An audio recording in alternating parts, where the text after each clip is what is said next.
Hi friend, ఈసారి big boss హౌస్లో కంటెస్టెంట్స్ని చూసి మీరు అందరూ చాలా బోరు వచ్చిందేమో. నాకు కూడా సేమ్ అట్లనే అయింది. నేను హిందీలో చాలా షోస్ చూసిన, మన తెలుగులో కూడా 1 to 8 దాకా ఫాలో అవుతున్నా ఇప్పటిదాకా. ఇంతవరకు అయితే రివ్యూ ఇవ్వలేదు. ఫస్ట్ టైం నాకు ఈ షోకి ఇవ్వాలని ఉంది. మీరందరూ ఆదరిస్తారని అనుకుంటున్నా. ఫస్ట్ మనం కంటెస్టెంట్స్ గురించి మాట్లాడదాం. మనకైతే ఫస్ట్ ఆఫ్ ఆల్ బోరింగ్ అనిపించేది సోనియా. సేమ్ నా ఫీలింగ్ కూడా అదే అనుకుంటున్నా, మీది కూడా సేమ్ అనుకుంటున్నాను నేనైతే. ఆమె మాటలు అంతా చేయాలని చేసేటట్టున్నాయి. అండ్ సెకండ్ వచ్చేసి నాగమణికంఠ, సింపతి, సేమ్ పృథ్వీ చెప్పినట్టు. ఇంకోటి మన అందరికీ తెలిసిన కంటెస్టెంట్ అనుకుంటే ఫస్ట్ ఆఫ్ ఆల్ విష్ణుప్రియ వస్తుంది. మన నెక్స్ట్ కంటెస్టెంట్ వచ్చేసి నైనిక డాన్సర్, ఫ్లెక్సిబిలిటీ, ఆటలు అయితే బాగానే ఆడుతుంది. అమ్మాయి స్ట్రాంగ్ కంటెస్టెంట్ లెక్క అయితే నాకైతే అనిపిస్తుంది. ఇంకా నెక్స్ట్ వచ్చేసి మన పేరేంది, ప్రేరణ. ఆ అమ్మాయి కూడా పర్లేదు, బాగానే ఆడుతుంది, ఒపీనియన్స్ పెడుతుంది. మిగతాలలో పెద్దగా నాకేమనిపించదు. మన నవ్వీలైనా కానీ, బెజవాడ బెబక్క, నేనైతే ఫస్ట్ టైం చూసిన అక్కను. ఇన్స్టాలో కూడా అంత నేను చూడలే.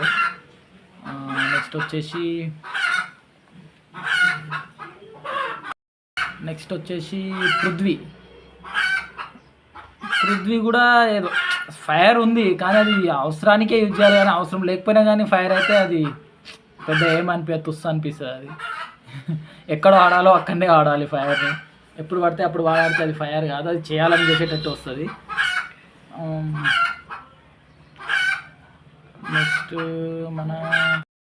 నెక్స్ట్ వచ్చేసి శేఖర్ భాష గారు. ఈయనను మీరు చాలా ఇంటర్వ్యూలో చూడొచ్చు. అండ్ ఆయన చేసే కామెడీ కూడా పర్లేదు, బాగానే ఉంది. మనం చెప్పుకున్నట్టు మన శేఖర్ భాష గారు, ఆయన కామెడీ టైమింగ్ కానీ, ఆయన పంచులు కానీ కొంచెం కొత్తగా నవ్విస్తున్నాయి, పర్లేదు. కామెడీ అయితే ఉంది విష్ణుప్రియ అండ్ శేఖర్ భాష వల్ల. నెక్స్ట్ వచ్చేసి కిరాక్ సీత. బేబీ సినిమాలో చూడవచ్చు ఆమెని, నేను కూడా ఎప్పుడు చూడలే.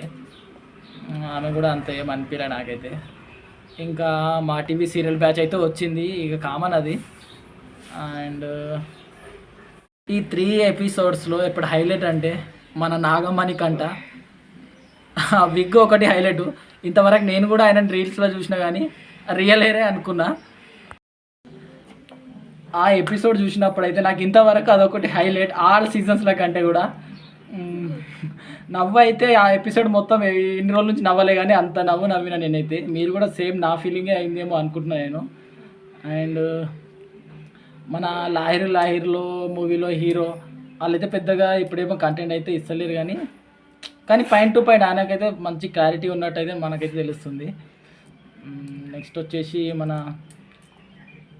కానీ వీళ్ళు అందరూ వచ్చినప్పటి నుంచే గేమ్ స్టార్ట్ అయ్యారు. అందరు ఒక్కొక్క స్ట్రాటజీతో వచ్చిర్రు, ఎవరి గేమ్ వాళ్ళు ఆడుతున్నారు. చూద్దాం. మన రివ్యూ కనుక మీకు నచ్చితే లైక్, షేర్ అండ్ సబ్స్క్రైబ్ చేయండి. నేను ఇప్పటిదాకా చెప్పింది అయితే జస్ట్ కంటెస్టెంట్స్ గురించే, నేను ఎపిసోడ్ల గురించి అయితే రివ్యూ ఇవ్వలేదు. మీకు నచ్చితే మీరు లైక్ అండ్ షేర్ చేసి సబ్స్క్రైబ్ చేసుకున్నాక నేను ఒక్కొక్క ఎపిసోడ్ గురించి సపరేట్గా నేను నా యొక్క ఒపీనియన్ మీకు ఇస్తాను. నమస్తే.